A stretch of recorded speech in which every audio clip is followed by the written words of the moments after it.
Call me whoever you want. Assume my name is something forgettable. People picture me as ordinary, and I let them. Slouched shoulders, careless hair, the kind of presence that slips through family photos unnoticed. But what they never knew is how one summer cracked me wide open. It started during that family trip. Picture one of those oversized houses rented near the coast, full of laughter, bickering, and too many secrets squeezed into thin walls. The heat was heavy, fans spinning but never catching up. Nights stretched long, with people wandering between rooms, whispering gossip or sneaking snacks. That's when it happened, the wrong door, the wrong timing, and my life's biggest secret. I stepped into the darkness, thinking it was mine. The air smelled faintly of cologne, not my own.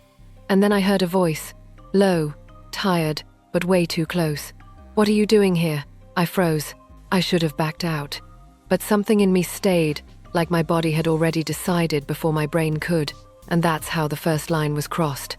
If you think that's the worst part, you don't even know half of it. We told ourselves it was a mistake, just one night of confusion. But silence became heavier than words. Every breakfast felt like acting in a badly written play. Polite smiles, casual chatter, eyes darting across the table like daggers. He sat across from me, pretending to scroll his phone, but his leg brushed mine under the table. I swear the shock of it made my fork slip. Nobody noticed. Or maybe they pretended not to. At night, the house seemed alive, doors creaking, laughter echoing from cousins playing cards, someone's music playing faintly. Yet in the middle of all that noise, the only thing I heard was my own heart racing every time he walked past. It was a game now. Glances too long, hands brushing over passing objects, standing too close in the kitchen. We said nothing, but everything was screaming inside us. I kept telling myself, stop before it gets worse. But curiosity is louder than caution. One evening, everyone was out at the beach bonfire, and I stayed behind with a headache. He stayed too, claiming he forgot his jacket. Lies layered on lies, until we were alone. The silence was unbearable. I remember leaning against the counter, pretending to sip water. When he walked past so close, his shirt brushed my arm. "You should go join them," I said, but my voice cracked. "Do you want me to?" His tone was sharp, testing. That was it. No more pretending. The tension that had been simmering all week finally boiled over. When he reached for the glass in my hand, his fingers touched mine, lingering a second too long. My whole body betrayed me.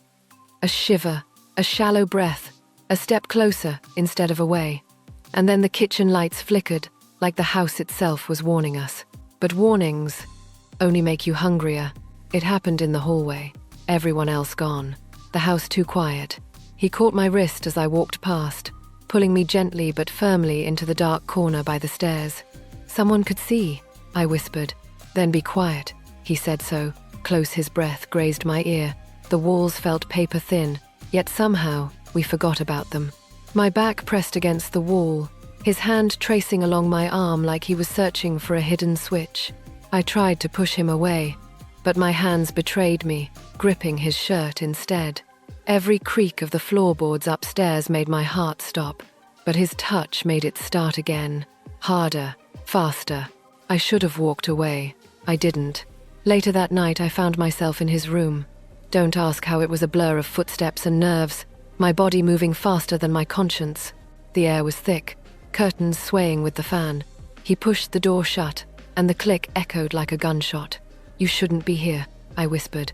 "Then leave," he shot back. But I didn't.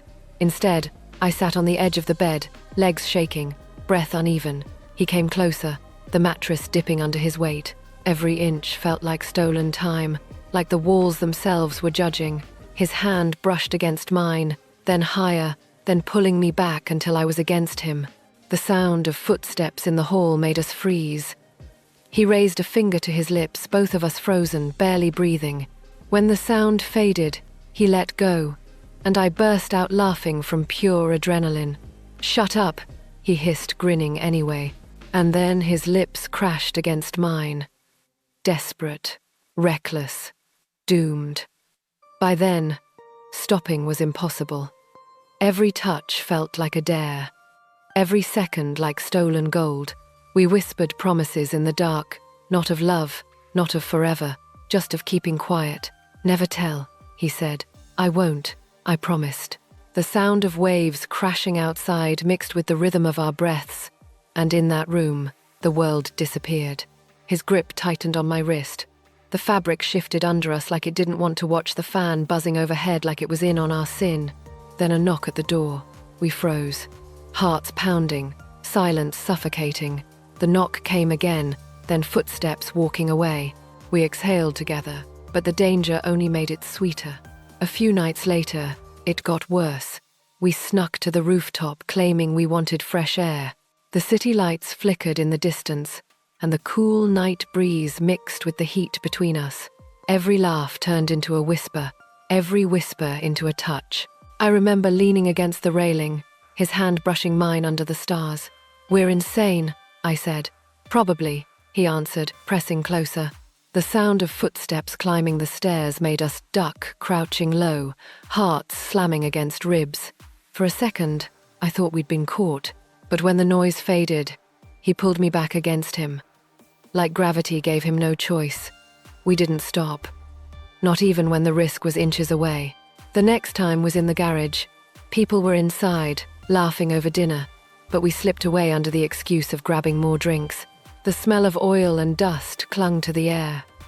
I leaned against the car, nerves rattling, when he stepped in, pinning me there. 5 minutes, he said, urgent. His lips traced my jaw like he was mapping forbidden territory. My hands trembled, gripping his arms, the metal of the car cold against my back. Every second felt stolen, every sound from inside a threat. But when his hand slid down my side, fingers tracing the boundary the shirt pretended to hold, I couldn't stop him. I didn't want to. The last night was the worst, or maybe the best. Depends on how you look at it. We ducked into the laundry room, of all places. The machines hummed loudly, covering the sounds we couldn't control. The dryer thudded against my back as he moved, like he forgot how to pause, like we were both drowning and clawing for air. "Someone could hear," I gasped. "Let them," he muttered. The heat, the danger, the closeness, it was chaos wrapped in silence. Logic spun out, but I said yes, again and again, just not aloud, but my hands pulling him closer anyway. It ended not with relief, but with panic. The door rattled once someone testing the handle. We froze, hearts stopping. Then it stopped, but we knew this wasn't just a fling anymore. This was a secret that could ruin everything. People think I'm the villain. Maybe I am, but you need to understand I never planned this. It wasn't my fault. The room was dark. The night was hot. The house was too crowded. One wrong step, one wrong door, and everything spiraled. He pulled me in. I didn't chase it.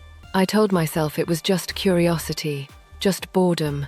Isn't that what everyone feels sometimes? Why should I be the only one blamed for acting human? And here's the most pathetic part. It wasn't love, not even close. It was just attention. For once, someone saw me. That's all it took to ruin everything. So now I ask you, would you have done better? Would you really have walked away if your body betrayed you like mine did? Or am I just the monster you want me to be? And honestly, this isn't even the worst thing I've done. The next secret, well, maybe I'll confess that soon. Would you forgive me, or would you expose me? Tell me what you'd do if it was you.